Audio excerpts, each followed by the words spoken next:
अभी पूर्व वक्ताओं के द्वारा दर्शनावर्णी और ज्ञानावर्णी कर्म की आश्रम की बात चल रही थी, यही चल रहा था ना। और एक शब्द उन्होंने कहा, बहना प्रभाव है। हम एक बात आपसे कह रहे हैं, आश्रव के जो कारण हैं ये तो सब निमित्त हैं, पर उसमें जो मूल कारण हम अपनी दृष्टि से देखें, वो एक मूल कारण है मैं, मेरा और मेरापन। जब तक ये हमारी थिंकिंग है तब तक हमारे जीवन में कर्म आश्रव की स्थिति शुभ अशुभ रूप में चल रही है। दोनों रूप में मैं, मेरा और मेरापन जब तक हमारे अंदर लगा है कि मैं हूं, ये मेरा है और मेरे कारण ये सब हो रहा है। यदि मैं नहीं होता तो बोलो ना, आई एम समथिंग। यही सबसे बड़ा मूल कारण आश्रव का है।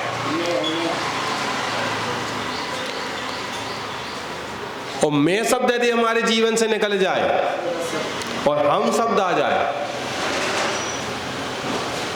तो वहां पर अनेकांत का सिद्धांत सिद्ध हो जाता है। इसलिए अपने अंदर से भाव अलग करना है तो मैं, मेरापन का भाव अलग करो।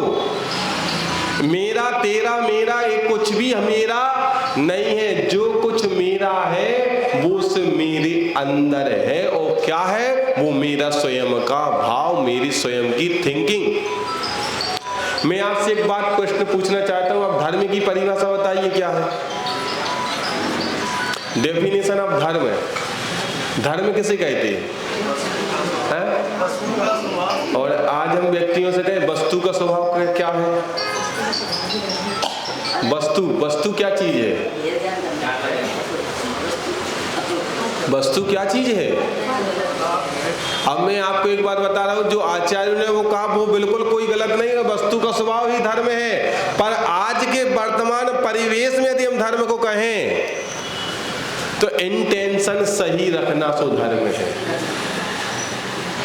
क्या इंटेंशन, हमारे अंदर का भाव, हमारे अंदर के विचार सही है तो धर्म की राह सही चल रही है। अन्यथा पूजन पाठ कर लेना सो धर्म नहीं है। वस्तु का स्वभाव कहना धर्म नहीं है। वस्तु के स्वभाव में आने का नाम धर्म है। बात समझ में आ रही कि नहीं? इसलिए मैं एक बात कह रहा हूं, जैसे पूर्व वक्ता ने कहा था कि बहना मतलब प्रभा है। अब मैं आपको बता देता हूं कैसा बहना है। शब्द पे जाना और उस शब्द के अर्थ को पकड़ना क्या चीज है? बहना मतलब बहन। और बहन से तात्पर्य अकेले लेडीज वर्ग नहीं, मैं पुरुष से भी बात कर रहा हूं। बहना, बाहरी बातों में मत बहना। बहना, बाहरी बातों में मत बहना, नहीं तो वह ना रह जाएगी जो तेरा रूप है, जो तेरा स्वरूप है। जब तक बाहरी परिवेश हमारे अंदर रहेगा तब तक हमारा मूल जो स्वरूप है वह नहीं रहेगा।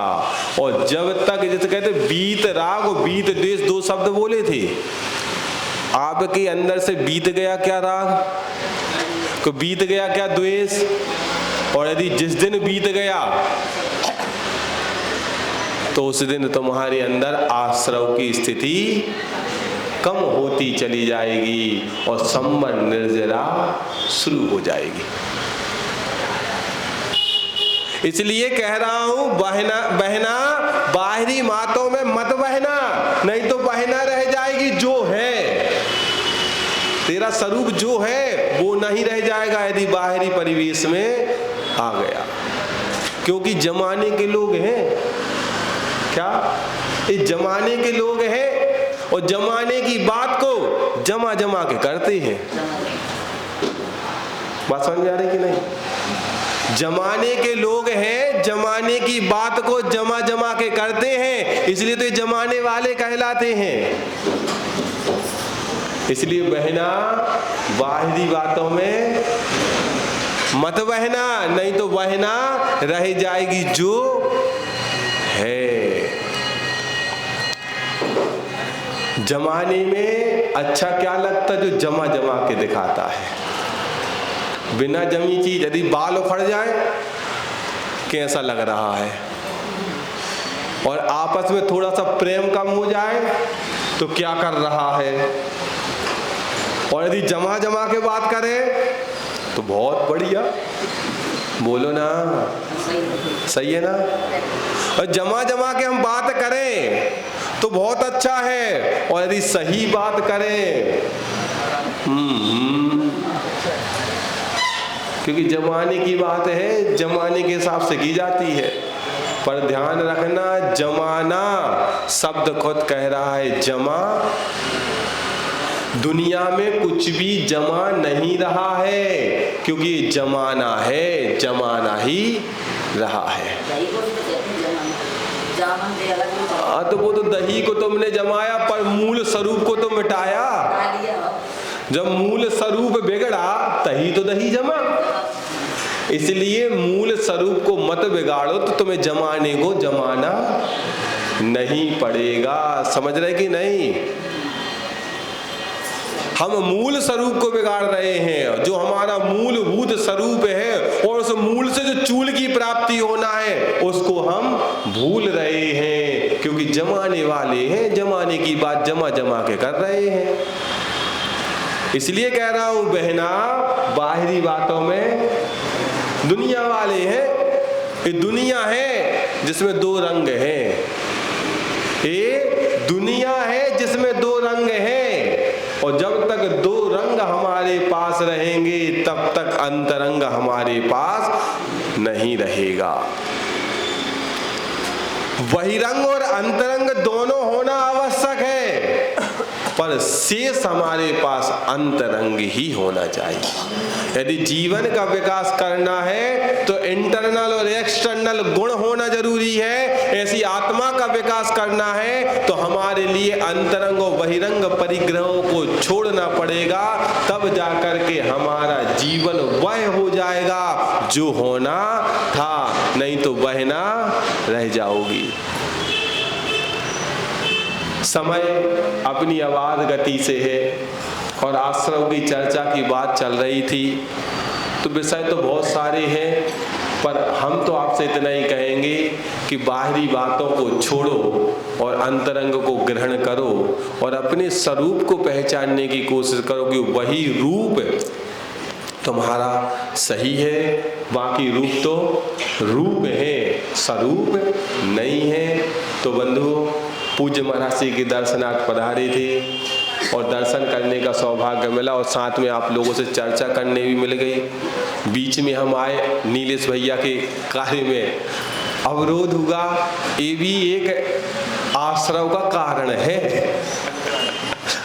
ये भी एक आश्रव का कारण है कि जो आपका विषय चल रहा था उस विषय में बीच में आ गए। इसलिए ध्यान रखो, एक बीच में आना और एक बीच से जाना अच्छा नहीं माना जाता। समझ रहे ना मेरी बात?